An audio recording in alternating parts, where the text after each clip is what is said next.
Hey-ho, creepy friends and weirdos, and welcome to Strange Vibes, Horror and Weird Fiction Podcast, Episode 11. I'm yours sinister host, Sylvia. Tonight we feature the conclusion of Statue Licking, an addictive tale of strange metal corrosion in the town of Begley, Australia, written by Paul Harman. Following, strange dreams and gruesome secrets haunt a pregnant woman as her due date draws near, in a bizarre story by A Rhodes. Then, part one of a Lovecraftian tale by MacGregor, as a school teacher's dream retirement in Florida becomes a nightmare of ancient forces. Bios and links are in the description. Hang on for the ride, because this is a wild one. A quick summary. When we last left Cliff in the town of Begley, he was in pursuit of a high-stakes escape from the boring repetition of everyday life. Statue Licking, conclusion, written by Paul Harman. The statue was shrinking, one of the Year 12 students at the back of the bus yelled as I drove through the roundabout on the way back to Begley one afternoon. Everyone turned their sights to the middle of the roundabout. Yeah, it is. His sword is smaller. His hat has disappeared. I stuck my tongue out and looked at my reflection in the rearview mirror. It was still coated in bronze. When I was driving through town on the way home after work, I noticed movement at the Anzac Cenotaph at one of the parks in the main street. Council workers in high-vis vests were bunched together, leaning on shovels. One of the stone foundations of the cenotaph had come loose, and the workers looked to be trying to figure out a way to reinforce it. The color of the cenotaph was gray, the same color Eddie claimed his tongue was. I drove another block and saw puzzled vendors standing on the main street in front of their shops. Their canvas remained, but the paint on them, advertising their businesses, was gone, while some of the white lines of parking spots in town had disappeared as well. A yellow bollard near a pedestrian crossing in the center of town sat in a blob like melted ice cream. A drinking fountain further along the street had been stripped of its cast iron decorations. The pipes and plastic tubes were all that was left of it. Clearly, it wasn't just me and Eddie who were doing all the damage. Renewal was compelling the town's drug users to acquire a taste for all things bronze and steel, iron and paint. The sword of the statue was gone the next day, and the hand that held it vanished the day after that. More bollards had disappeared in town, while traffic signs were leaning over almost to the ground, the poles holding them up as thin as icy pole sticks. The rungs of the ladder of the children's slide on the playground in town had disappeared, and the links of the chain holding up the swings were gone, all that was left of the rubber seats lying in the sand. "When's the next shipment coming in?" I said to Eddie when I rang him that night. "I'm out." "I don't even know if there's another shipment coming." "Can you ring the dealer and find out?" "Okay, I'll call him." Eddie rang back a few minutes later. "He'll be back, but he won't be for a few days, maybe even a week." Oh no. The withdrawals didn't kick in until the following night. I was so ill with cravings for renewal, I couldn't go to work or get out of bed. My body was shaking, my sheets and pillowcases were drenched in sweat, and I spent the days staring at the ceiling, unable to sleep.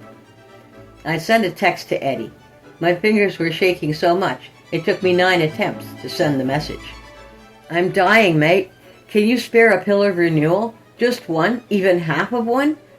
His response was quick and direct. "No." I knew that Eddie always managed to make them last longer than me, and the bugger was hanging on to them for himself. When I was awake, I thought only of death, and when I managed to sleep, I dreamt of a better life than the one I was living in Begley. I dreamt of flowers that blossomed in the sun, of rays of sun beaming upon me, and dreamt I was lying in a couch in front of a fire, covered by blankets, feeling warm and secure. Then I'd wake up and be in the hell of suffering from the withdrawals. I had no appetite to eat anything, and the springs of the mattress squeaked as I lurched to the side of my bed and heaved the bile out of my system. I was probably suffering from lead poisoning as well.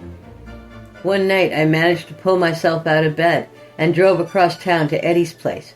I knew he kept the spare key of his house under one of the pot plants in his front garden, and I knew he stashed his drugs in a small wooden box he kept on the mantel in the lounge room. I'd have to be quiet as a mouse while I skulked around inside, as long as I didn't wake him up, and, with a bit of luck, he wouldn't notice one of his renewal pills went missing. I grabbed the key from under the pot plant and tiptoed across his veranda to the front door. I passed Eddie's bedroom. The curtains were open, so I peered inside. Eddie was lying on his bed with his eyes closed, covered in sweat, twitching and moaning with puddles of vomit on the floor. Eddie was just as addicted to renewal as I was. He was obviously out of them and going through the withdrawals just as badly as I was. Ashamed of sneaking around, plotting to steal from my best friend, I placed the key back under the plant and headed back to my car. The physical activity of venturing outside, driving and walking exhausted me. When I returned home, my legs cramped up and I nearly fell out when I opened the car door. The simple motion of placing one foot in front of the other felt like walking a tightrope, and I had to grip onto the guardrail to climb the porch to prevent myself from toppling over. Sweat dripped down my body, my head throbbed, and when I finally made it through the front door into my bedroom, I slumped onto the bed. I didn't have time to poke my head over the side of the bed when I felt my chest tighten, and I puked stench-ridden copper vomit over my sheets, pillows, and blankets. When I lay back down, the vomit drifted its way back to me like water finding a drain. It seeped under my body, and I was too weak and helpless to do anything about it. A message from Eddie came a few days later. I'd made it. The shaking was gone, the vomiting had stopped, and I nearly felt human again. I'd been too ill to clean up after myself, so the vomit around me had solidified. There were chunks in my hair, on my skin, and under my fingernails. Left you a surprise. Letterbox. In my stained boxers and singlet, I walked unsteadily outside on the path, flipped the lid of the letterbox, and inside was a small bottle containing 6 pills. The next batch of renewal had arrived, and Eddie had dropped some off for me. I walked back inside to have a shower and wash the stink off me. I was in my car just after midnight, driving through Begley toward the statue at the roundabout. I saw figures in the shadows running on footpaths and roads of the city center around me. I recognized Eddie running with his limp in the shadows, lurching side to side, his arms outstretched as he sprinted across the park toward the cenotaph. Some of the figures cannoned into my car, bouncing off the bonnet and side panels, not caring if they injured themselves. A town was about to be eaten. I planted my foot on the accelerator and continued on. And now, kick back and enjoy our next tale of terror, straight from the pumpkin patch. Growing Pumpkins by Mike A. Rhodes. The closer Julia gets to her due date, the stranger her dreams become. They started out ethereal and wispy, unsettling in the moment, forgotten as soon as her eyes flicked open. But by degrees they became solid, tangible, and unsettling, and they lingered on long after she awoke. There was one where she's back on the farm where she grew up, standing outside under a starless night sky. She's curious about noises coming from the barn. She slowly picks her way across the uneven yard, the scuffles and thuds growing louder as she nears, and pushes the side door with her forearm. It creaks open in protest. Inside is a shadowy figure, humanoid, with an oversized, rounded head. She steps into the barn, and the figure turns to reveal a wide, sinister grin on a fleshy orange face. In another, she's in the fields behind the new house, and she finds the pumpkin patch. There's a stand of trees nearby, and when she looks, there is a party of people watching her from under the shade. They are naked, primarily covered in vines and dirt, and their skin has an orangey hue to it. They watch her. Some stare at her through narrow eyes, but as she steps toward them, they each dip their bulbous heads slightly, vaguely respectfully. Some seem to be almost beckoning her. Julia finds herself daydreaming more and more. There isn't anything else to occupy herself with now that the baby's room is ready.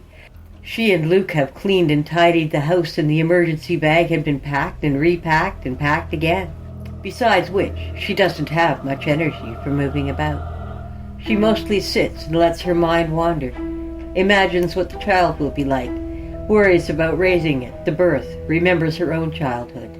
Sometimes she stands and stares out the window, keeps having this feeling of coming back to herself, with no clue how long she's been gone for. Nearing Halloween, she stands at the rear living room window and looks out over the rolling fields toward the distant patch where the pumpkins grow. At this range, she has to squint to see it. She thinks she can just about make out one or two pumpkin shapes still in the field. Her waking self hasn't been there yet, not since the move. It has only been dreamed about. At the sight of the patch, the baby kicks hard. She cradles her huge belly in her arms and gently rubs. "Easy, little pumpkin," she says. Together with Luke, she has read several baby books and online articles. One website compared the size of the baby at various stages to pieces of fruit. At 15 weeks it'd be the size of an apple, at 28 weeks the size of an eggplant, and so on. By birth, the site said, it would be the size of a small pumpkin. With the due date being so close to Halloween, Little Pumpkin has stuck as a nickname until they decided on a proper name, something they still hadn't done. She wonders if Little Pumpkin would like to visit the pumpkin patch.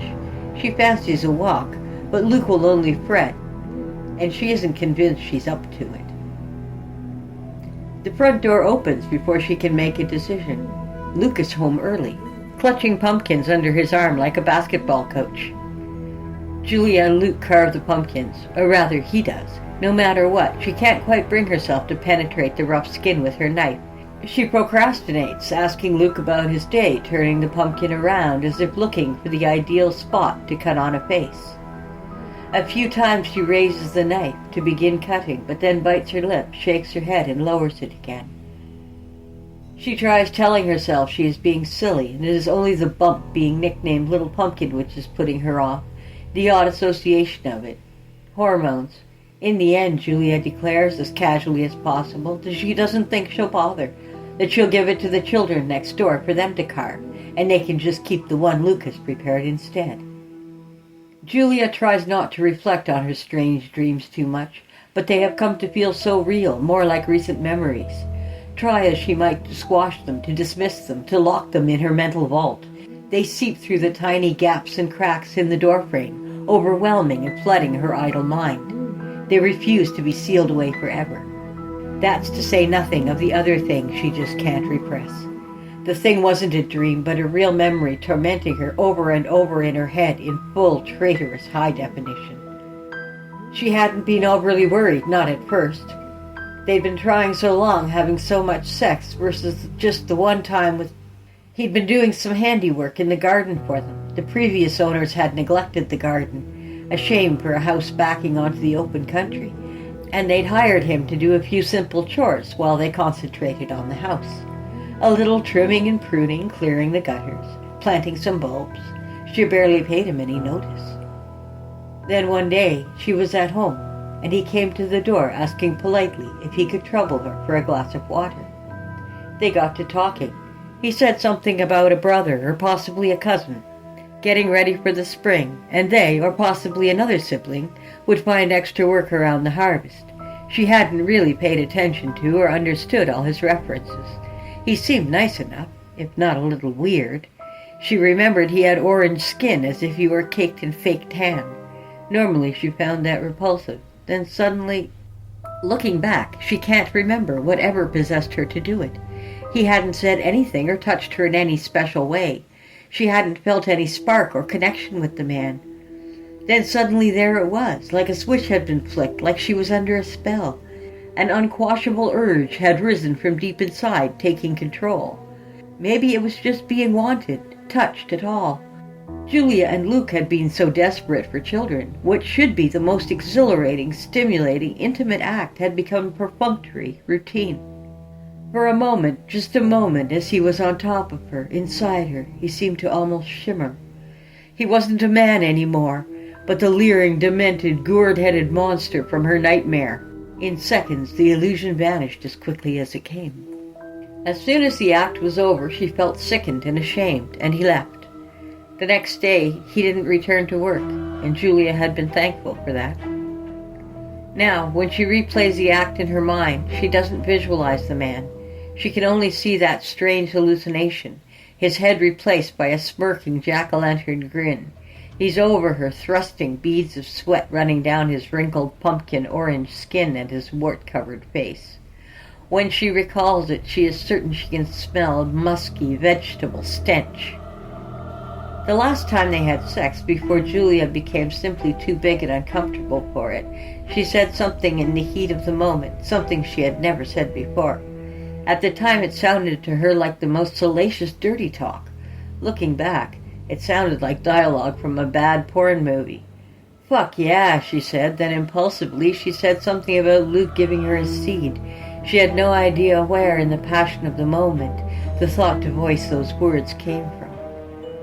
Luke was only half aware of it. He grunted when he orgasmed. For a moment he was lost somewhere in the ecstasy, and then refocusing he asked, "What was that you said?" "Nothing," she told him, instantly, acutely embarrassed. She turned and reached up as best she could to manage to wrap her arms around him and pull him down into an embrace, to make him forget. On Halloween itself, Luke spends the day fussing over her and getting on her nerves. She feels cooped up and oddly oppressed. After dinner, Julia sends Luke into the garage on a made-up errand just so she can hear herself think, and she immediately regrets that. Looking out the front window, she watches a few adults escorting a gaggle of costumed children down the street, no doubt trick-or-treating or perhaps on the way to a Halloween party. She spots a mini wolf man, a black cat, a witch, a vampire, a Frankenstein's monster, and there, at the back, a child wearing a large pumpkin-head helmet. She's constrained, being in the house all the time, Luke under her feet. She feels it physically, a tightness in her chest. She wants to be free. In a flurry of surprising speed, she wraps up in a winter coat and boots and escapes out the back door. Without thinking about where she's going, Julia heads for the pumpkin patch. It's hardly far to the field, but she has to stop to catch her breath several times. Finally, on the edge of the patch, she puts a hand on the segment of old wooden fence to steady herself, and her water breaks. The field is almost barren now, mostly consisting of depressions where the pumpkins had grown. Only the rejects remain, the small and the misshapen, the unwanted. In its midst, Julia. There's a chill air and a faint smell of rot. It's happening too quickly, far quickly than any of the guidebooks suggested. Julia fumbles in her pockets for her cell, then remembers she left it back at the house. She looks over the gentle rise of fields to where the house stands illuminated against the sky. A beacon tantalizingly close, but too far away. She tries to move a few times and gets nowhere, resorting to lying in the field, her back propped up against the rickety old piece of fence. She manages to shout for Luke, for anyone, and then she can only manage heavy breathing and screams of pain. She tries the breathing and pain management techniques, but most of what she had learned goes out the window inside minutes.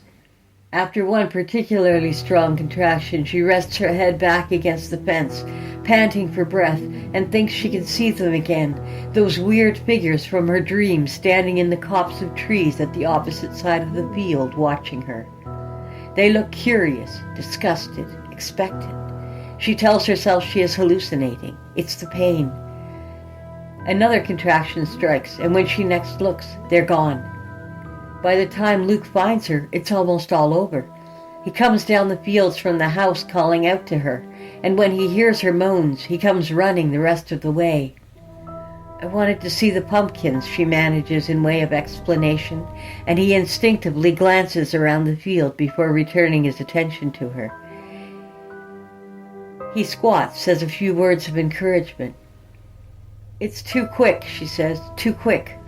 But her dialogue is stopped by another intense contraction. "Don't worry," Luke says. He looks down again. An expression ripples his face for a moment. An icy kiss chills her neck, sends a shiver down her spine. It makes her sit up as best she can so she can read him better.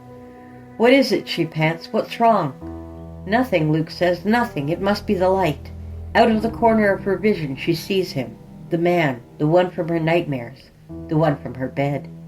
The others are there too, the weird pumpkin people. They aren't huddled together by the trees anymore, but have spread out, forming a circle around her. Their eyes are averted, Some heads are lowered, some are bowing, some down on one knee as if in worship. Pain lances her again, with an overwhelming urge to push. Julia utters a guttural groan, the loudest and longest yet. Luke looks up at her again. He seems distant, shaken, bewildered. He says, "I can see the head." Looks like Luke is in for a surprise. Finally, snuggle up close with The Abduction of Glynnis Johnson, Part 1, written by Ken MacGregor. Despite the cliché, Glynnis Johnson had always wanted to retire to Florida.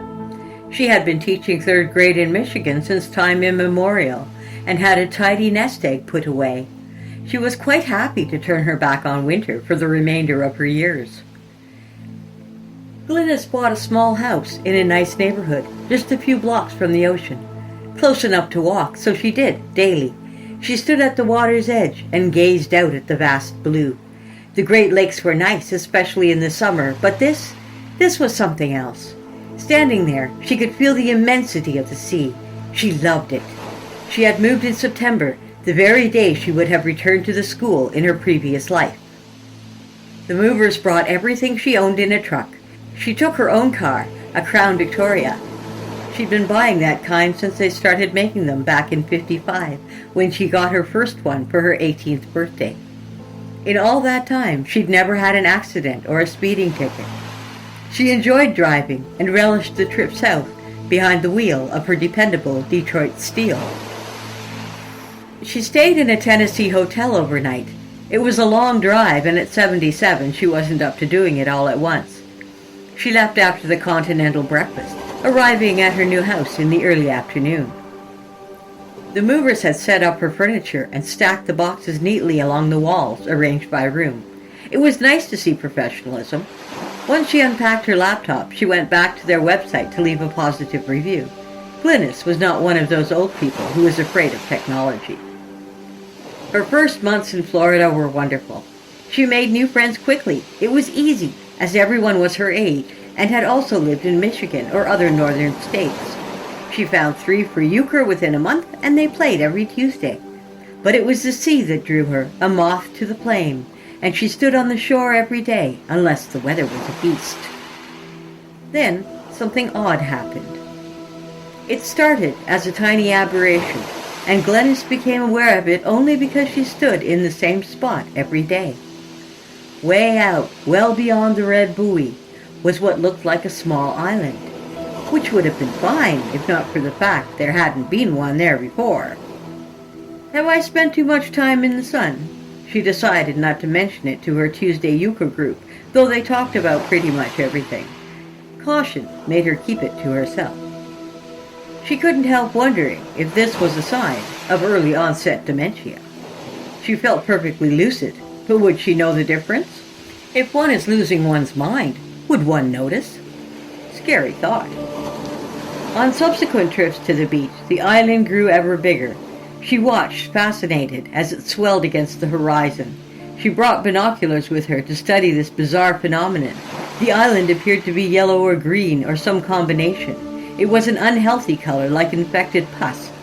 It was not smooth, but textured, with shrubs or hillocks all over, though these did not appear to be anything so grand as a tree. In her analytic teacher's mind, she wondered, A, how an island could be visibly rising from the sea, and B, why she had heard nothing about it on the news, nor seen it in the paper. None of her friends mentioned it either, and Glynnis knew for a fact some of them spent a great deal of time on the beach. Perhaps, she remarked to herself, binoculars glued to her eyes, I'm going crazy after all. You're not, said a voice next to her, startling her. It's real. She turned to the man standing next to her. He was naked, gray, and bloated, a drowning victim. He belched, and the smell was unbearable. Glynnis gagged, and her heart beat against her rib cage. Excuse me, the corpse said. I came to tell you he's coming for you. I have no idea why, but you're somehow special. He almost never makes a trip out of the water. Here he paused. Frankly, I'm a little jealous. The walking dead man looked at his wrist, although he wore no watch. Look at the time. I have to get back. Be ready. His rotten backside twitched as he walked away. Lichen and barnacles clustered on the left cheek. Glynnis watched, fascinated and repulsed in equal parts. Her mind raced. He's coming for me? He never leaves the water? Who is he that he sends drowning victims out of the water to announce his intentions? And just what are these intentions? For that matter, why am I the only one on the beach who saw what happened? The last thought cemented the idea that Glynnis was, in fact, going insane. She went home and made an appointment with the psychiatrist, having found several in the yellow pages. He had an opening in 2 weeks. She hoped that would be soon enough. She thanked his receptionist and hung up.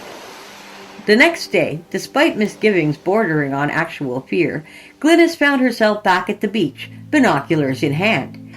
The island, if that's what it was noticeably larger today. It was the size of Oahu now. It made her think of a lovely vacation spent there with her late husband 2 or 3 lifetimes ago. A ridge was now visible on the edge facing the beach. It ran most of the length of the island, but it disappeared in the middle and was most prominent on the other side of that gap. There was something familiar about that shape, but Glynnis couldn't put her finger on it. Suddenly, she realized she was knee-deep in the ocean. She had not been aware of walking forward. She had not felt the cool water until it was over her calves, getting her dress wet. She pulled the binoculars away from her face and stared at the island. What is happening to me, she thought. I mustn't come back here again. She went home, changed clothes, and fixed herself a Tom Collins. While Glynnis wasn't much of a drinker, this seemed like a very good time to imbibe. She went to bed early, but her disquiet would not let her sleep. At 1 a.m. she gave up. She made a pot of coffee and listened to it burble. When it was finished, Glynnis poured a cup and added milk and 1 scoop of sugar. She stopped in mid-air. "Good Lord," she said aloud. She had finally recognized the shape of that island ridge. Eyebrows! Preposterous, Glynnis thought, angry with the absurdity of it all.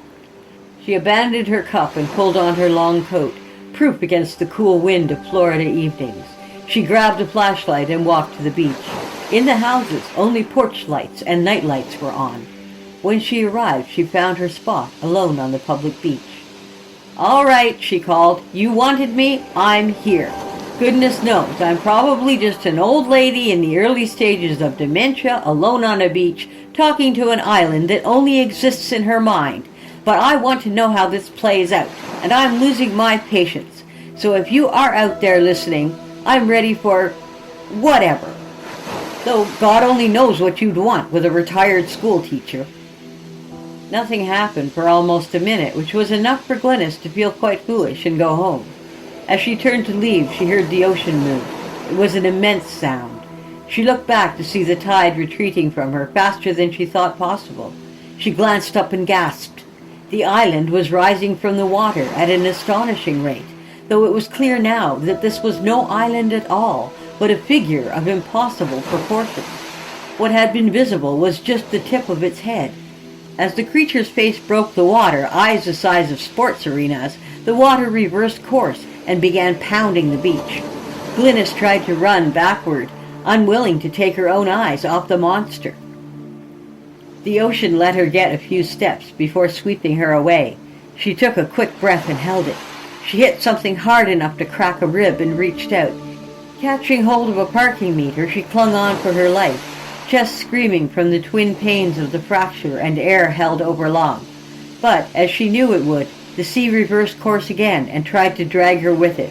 She did not let go, adrenaline and terror turning her 77-year-old arms into iron.